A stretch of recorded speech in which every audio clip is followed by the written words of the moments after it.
Hello viewers, আসসালামু আলাইকুম। Welcome back to my channel cooking হাউজে। আজকের রেসিপি হচ্ছে ফ্লাফি অমলেট পিৎজা।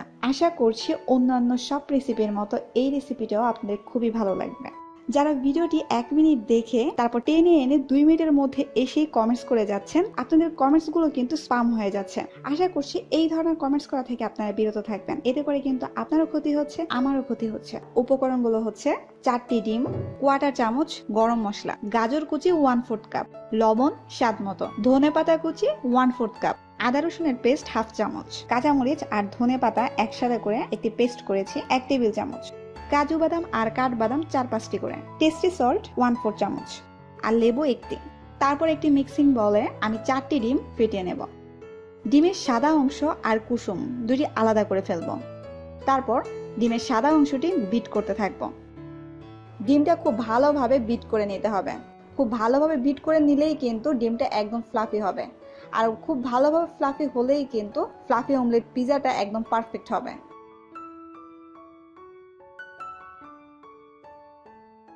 বিট করা আমার হয়ে গিয়েছে।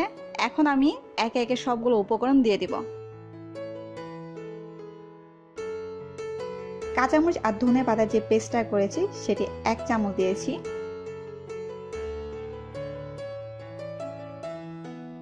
আদা রসুন বাটা দিয়েছি 1/2 চামচ আর দিয়ে দিয়েছি স্বাদ মতো লবণ। দিয়ে দিলাম টেস্টি সল্ট 1/4 চামচ। তারপর সম্পূর্ণ উপকরণগুলো একসাথে হালকা হাতে নেড়ে নেব। এখানে কিন্তু খুব বেশি প্রেসার দেওয়া যাবে না, একদম হালকাভাবে আলতোভাবে করে নেড়ে নিতে হবে যেন ডিমের ফ্লাফিটি নষ্ট না হয়ে যায়। আপনারা দেখতেই পাচ্ছেন আমি কিভাবে একদম আস্তে আস্তে আলতোভাবে নেড়ে নিচ্ছি। চেষ্টা করবেন একটু টাইম নিয়ে এই কাজটি করার জন্য, তাহলে ফ্লাফিটি ঠিক থাকবে এবং উপকরণগুলো ভালোভাবে মিক্স করা হয়ে যাবে। এখন আমি ডিমের কুসুমটি দিয়ে দিয়েছি। তারপর হালকা হাতে মিক্স করতে থাকবো। এখন 3টি ব্রেড ছোট ছোট করে কেটে নিচ্ছে আমার ছোট ভাই সাইদ বিন ইসলাম হৃদয়। অনেকে কমেন্টস বক্সে কমেন্টস করে থাকেন যিনি রান্না করছে তিনি কি ভয়েস দিচ্ছে? না, তিনি ভয়েস দিচ্ছে না, তিনি হলো আমার আম্মুজান। আর আম্মুজানের হয়ে আমি আপনাদের সামনে উপস্থাপন করছি। আমি হলাম সাদিয়া ইসলাম তনিমা। আশা করছি আমার ভিউয়ার্সদের এটা নিয়ে আর কোনো ডাউট নেই।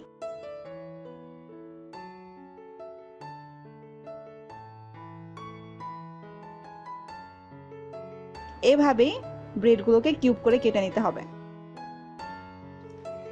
এখন আমি একটি ফ্রাই প্যানে মেজারমেন্ট চামচের 1 চামচ তেল দিয়ে নিয়েছি।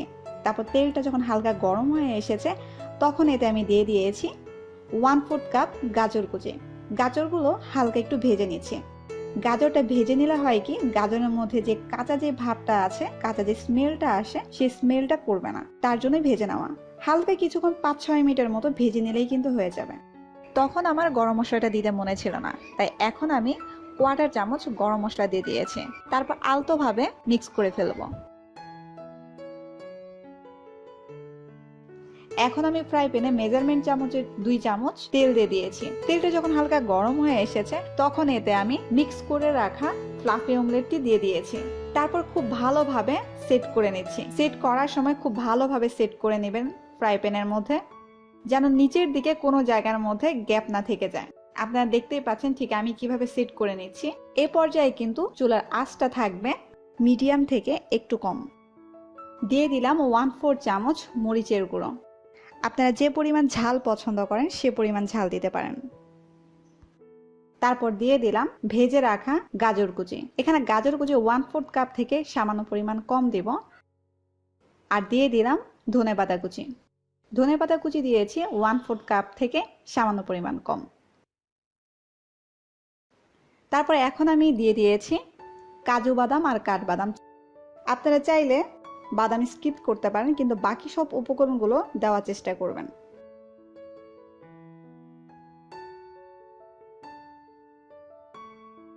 এখন দিয়ে দিয়েছি কিউব করে কেটে রাখা ব্রেডগুলো। চুলার আঁচটা কিন্তু থাকবে মিডিয়াম থেকে একটু কম। তারপর খুব ভালোভাবে সেট করে ফেলেছি।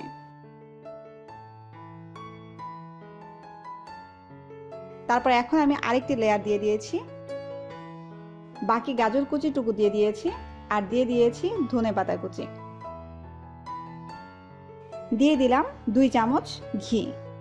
ঘি দিলে খুব সুন্দর একটি ফ্লেভার আসে, তার জন্যই ঘি দেওয়া।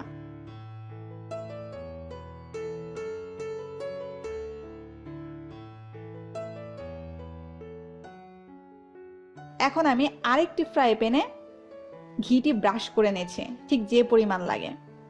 তারপর যে ফ্রাই প্যানের মধ্যে ফ্লাফি অমলেটটি আছে সেটি অন্য একটি ফ্রাই প্যানে উল্টিয়ে দিব।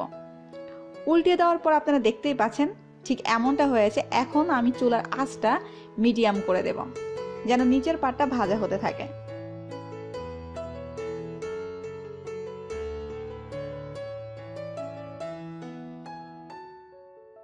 প্রায় 7-8 মিনিটের মতো আমি এইভাবে রাখবো, কিন্তু মাছের মধ্যে এইরকম করে একটু ঝাঁকিয়ে নেব, তাহলে হবে কি যেন নিচে লেগে না যায়।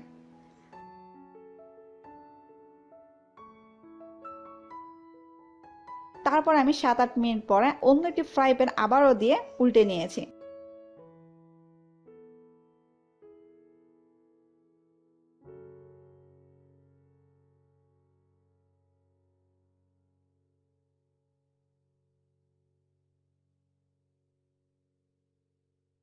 তারপর এখন একটি লেবু আমি চিপে দিয়ে দিয়েছি।